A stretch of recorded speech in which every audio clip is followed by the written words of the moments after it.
This is the most easy, healthy soya kebab recipe which is high in protein and will aid you in your weight loss without compromising any taste. Let's see how did I make it. So সবার ফার্স্টে আমি এখানে soya চাঙ্কস নিয়ে নিয়েছিলাম আর সেটাকে গরম জলে একটু সাবমার্জ করে রেখে দিয়েছিলাম যতক্ষণ না সফট হয়ে যাচ্ছিল। আপনার কাছে যে সয়াবিন রেগুলার থাকবে আপনি সেটাই নিতে পারেন। নেক্সট এখানে আমি মিক্সার গ্রাইন্ডারে একটু ছোলার ডাল আর গোটা মুগ ডাল আমার সোক করা ছিল ওভারনাইট, সেটা নিয়ে নিয়েছি আর সেটাকে একটা ফাইন পেস্টে বানিয়ে নিয়েছিলাম কোনো জল না অ্যাড করে। তারপর যখন সয়াবিনগুলো এখানে নরম হয়ে গেছিলো একটা এক্সেস ওয়াটারটা আমি বের করে নিয়ে সয়াগুলোকে ছোট ছোট চাঙ্কসে কেটে মিক্সার গ্রাইন্ডারে ব্লেন্ড করে নিয়েছিলাম।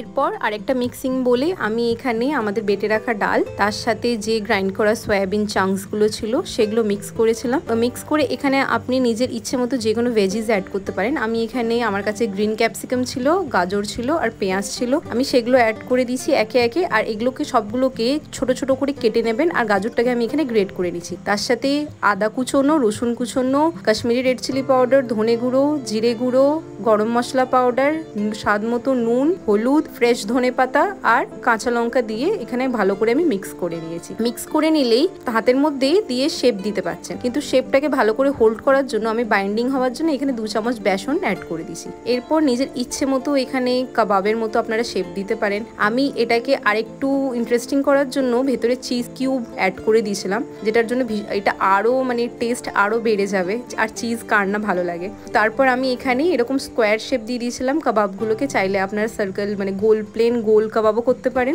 কিন্তু আমি যেহেতু শ্যালো ফ্রাই করি তো ওই জন্য আমি একটু ফ্ল্যাট শেপ দেওয়ার চেষ্টা করি। এতক্ষণে বুঝতেই পাচ্ছেন যে রেসিপিটা কতটা ইজি আর একদম ঝটপট বানিয়ে নেওয়া যাবে। এরকম বৃষ্টি ওয়েদারে কার না এরকম ফ্রাইড কিছু খেতে ইচ্ছে করে। নেক্সট এখানে আমার সবগুলো শেপ দেওয়া হয়ে গেছিলো। প্যানে আমি এখানে দেখুন কতটা অল্প তেল নিয়েছি। এই অল্প তেলেই আমার প্রায় 4টে মতো কাবাব ভাজা হয়ে যাবে। তো এখানে আমি এক একটা করে কাবাব এখানে রেখে দেবো আর সবগুলোকে লো টু মিডিয়াম ফ্লেমে 4 থেকে 5 মিনিটের জন্য ভাজবো। মানে একটু সময় ধরে ভাজবেন, তাহলে কিন্তু ভেতর অবধি এটা একদম মানে ভালো করে ফ্রাই হবে আর এরকম একদম গোল্ডেন ব্রাউন মতো কালার আসবে। কিছু টেস্টি খাওয়ার জন্য যে সবসময় ডিপ ফ্রাই করতে হবে তার কোনো মানে নেই। আর এই মিথটাকে ভাঙার জন্যই আমি আপনাদেরকে এরকম অল্প অয়েলের রেসিপিগুলো শেয়ার করি। এখানে আমার সব কাবাবগুলো দেখুন এখানে ভাজা হয়ে গেছিলো। নেক্সট আমার যে কয়েকটা কাবাব বেঁচেছিল আমি সেগুলোকেও এখানে ওইরকম অল্প তেলেই ফ্রাই করে নিয়েছি। আর এখানে দেখুন কাবাবটা ভেঙে আমি দেখাচ্ছি কতটা ইয়ামি লাগছে আর কতটা টেস্টি হবে। ভীষণ টেস্টি আর ভীষণ ইজি একটা রেসিপি আর ভীষণ অয়েল কম লাগে, তো এটা আপনারা চাইলেই বানাতে পারেন। বাস আর কিছুই নাই। এখানে কাবাবগুলোকে আমি হালকা মেয়োনিজ আর টমেটো কেচাপ তার সাথে একটু ফ্রেশ ধনে পাতার পেঁয়াজের সাথে সার্ভ করে দিয়েছিলাম। আর এটা ওয়েট লসেও হেল্প করবে, কেন কি অনেকটাই হাই প্রোটিন কন্টেন্ট আছে আর ভীষণ কম অয়েলে বানানো। বাচ্চা থেকে বড় সবার ভালো লাগবে। তো আপনারা বাড়িতে এই রকম একটা রেনি সিজনে যখন এত বৃষ্টি পড়ছে আর কিছু অয়েল মানে কিছু এরকম ফ্রাইড কিছু খেতে ইচ্ছে করলে এরকমভাবে কম তেলে এই অপশনটাকে রাখতেই পারেন।